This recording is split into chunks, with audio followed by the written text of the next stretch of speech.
recently read a comment on this channel that I haven't been able to stop thinking about. A parent wrote, "All your advice takes so much executive functioning, and I often feel unable to access it because I'm burned out myself." I sat with that for a long time because most parenting content skips completely over this truth. It's not that you don't know what to do, it's that some days you have no way to get there. Hi, I'm Izabela, a neurodivergent family coach, and today it's not about the ideal version of parenting. In a minute, I'm going to show you exactly what to do on the days you have zero capacity without making things worse for you or your child. Here is the reality that most parenting content doesn't account for. Neurodivergence run in families. You aren't just a parent, you are a neurodivergent human managing your own sensory overload, your own executive function gaps, your own emotional intensity, while trying to be a calm anchor for your child going through the exact same thing as you are.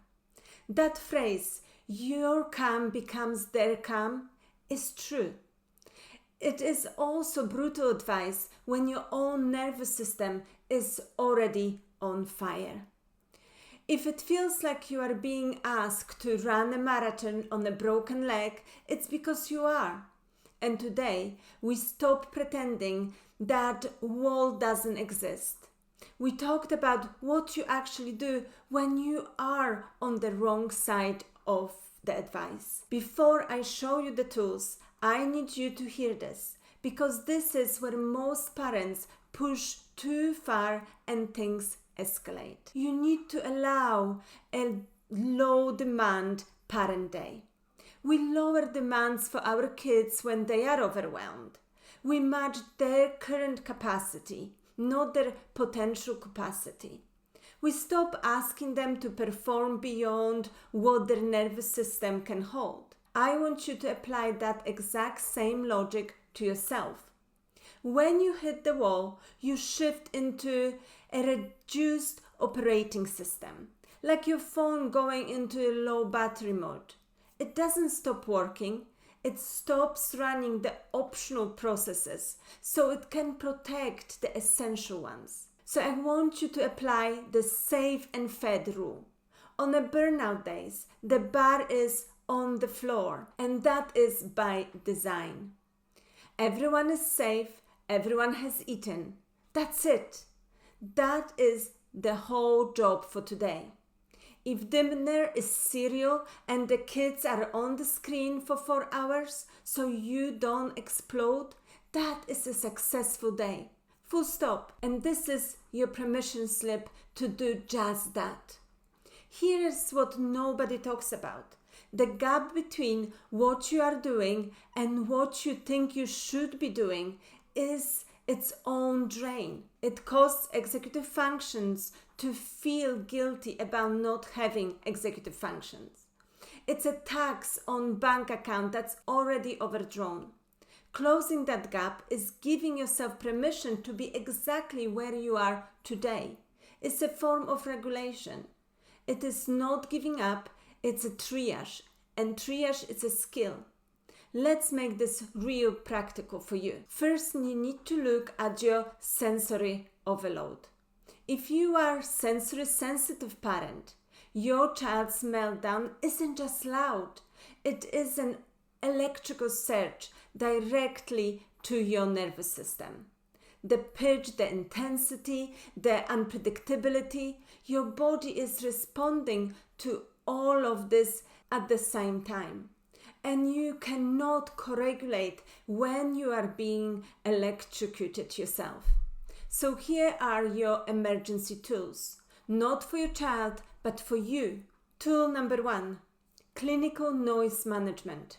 Loop earplugs, noise-cancelling headphones. Wearing them during a meltdown is not ignoring your child.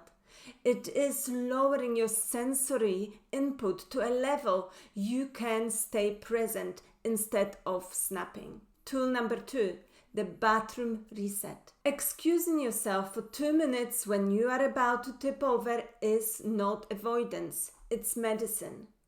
You close the door, cold water on your wrists, 5 slow exhales. That is the whole protocol, 2 minutes.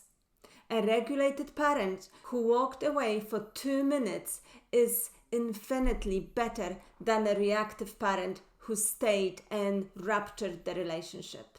Now, let's talk about dealing with your RSD, rejection sensitive dysphoria. And this is the part that hurts parents the most. And if you are new to that term, RSD, rejection sensitive dysphoria, is the experience of emotional pain in response to perceived rejection that is neurologically more intense than what most people feel. It is not sensitivity, it is not fragile, it is feature of how your nervous system is wired. And here's the cruelest part of neurodivergent parenting with RSD. Your child, when they are dysregulated, will say some things like, I hate you, or you are the worst mom, or I wish I had a different family. We know intellectually that this is the dysregulation, that is not personal, that they are flooded and lashing out at the safest person in the room.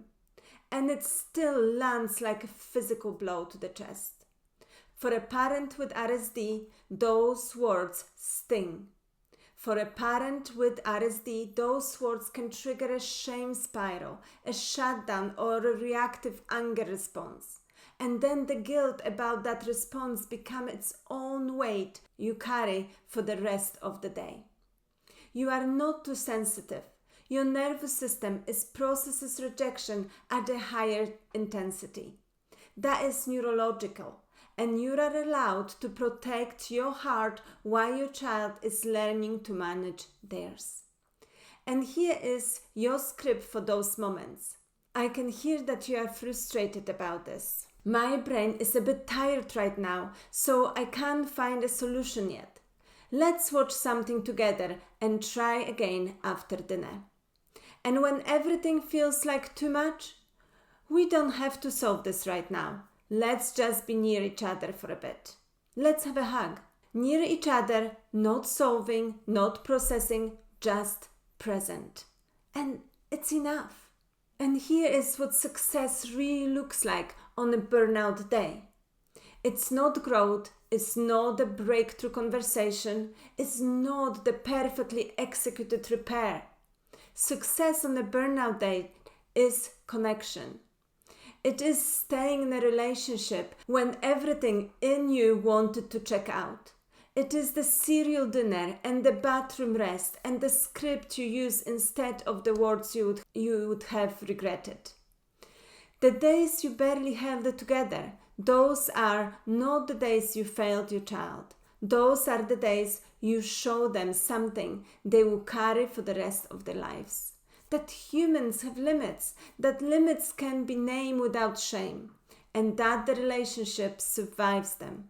And here is what I want to leave with you, because I think it matters. The wall will come back. It will come back next week or next month or even tomorrow again. And you will hit it again and again, and that's no failure. That is the reality of nervous system like yours doing an enormous job. What changes slowly and over time is what you do when you get there. Not perfectly. You don't have to get to the other side of the wall today. You just have to stay in the game. And comment tired if you've ever hit that wall this week. I reply to every single one, and I want you to see how many of us are carrying this together. And I will see you in my next video. Bye for now.